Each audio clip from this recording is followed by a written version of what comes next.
Hey, good morning, everybody. Hope you're having a great day today and that something else amazing happens to you today because you are amazing. And as I'm driving this morning, booger check, doing good. I was thinking about the video I made yesterday, and I was talking about how foundational and important it is for growth and success for our kids to know that they're going to be disciplined on a regular basis, but also that their parents or a trusted adult are in their corner and will back them up if someone's treating them poorly.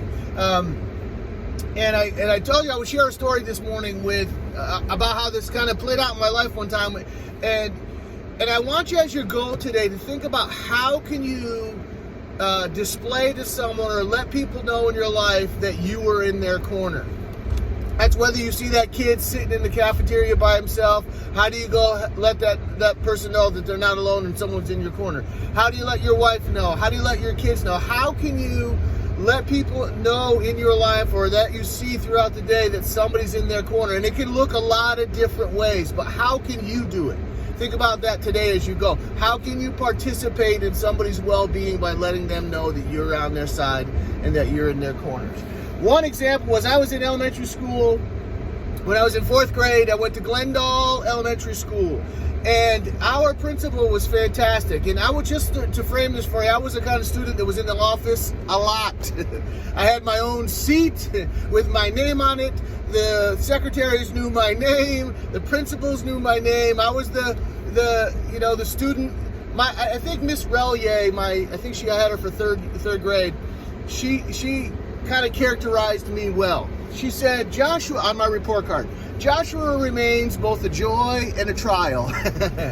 So that was kind of me. I was the one that was blowing off firecrackers in the bathroom in 4th grade. So I was in trouble a lot, and I was disciplined a lot, usually by the principal, Mr. H.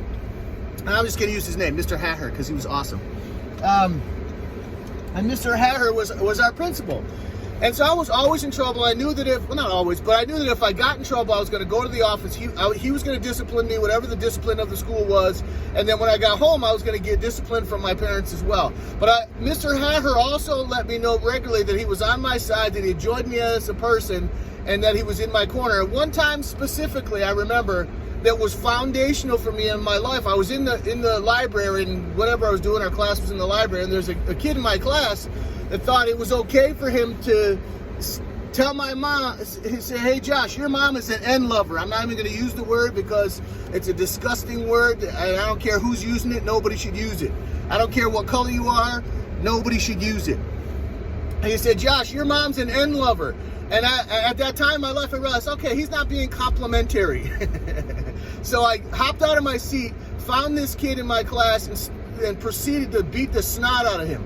Probably punched him 45 times, and chased him. He started to run for his life and scream. Chased him out of the library. Almost got hit by a plow. Chased him out of the library. We spilled out of the library, fell into the hallway, and I'm laying on top of this kid, but we're also both laying on top of a big pair of shoes that belonged to Mr. Hatter, the principal. So I looked up, and I'm like, God dang! So I thought I was in trouble. And so he brings us down to the office. And he says, what happened? So I went through the story with him and told him, I said, hey, well, he said this about my mom, so I beat the snot out of him. And so he looked at me, because I knew that mindset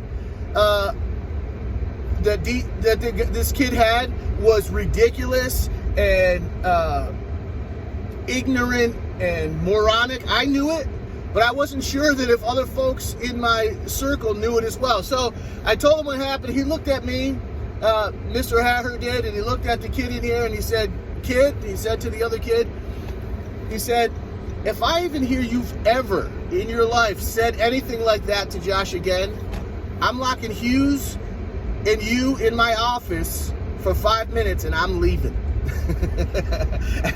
And as a 4th grader, I thought that was the best thing in the world, because again, not only did I relish the thought of getting a hold of this kid in a locker room where he couldn't run and doing some damage, but it was also knowing that a trusted adult was in my corner that mirrored my sentiments, that mindset that thought it was okay to call someone the N-word was moronic, inappropriate, and wrong, the fact that he mirrored that was foundational for me in my life. Like my parents and our family, we mirrored that sentiment as well, but to know another trusted adult was in my corner in that way was important. So I hope that helps you, and I hope that story illustrates how important it is to be in people's corner. So I want you, as you go today, think about how can you be in someone's corner.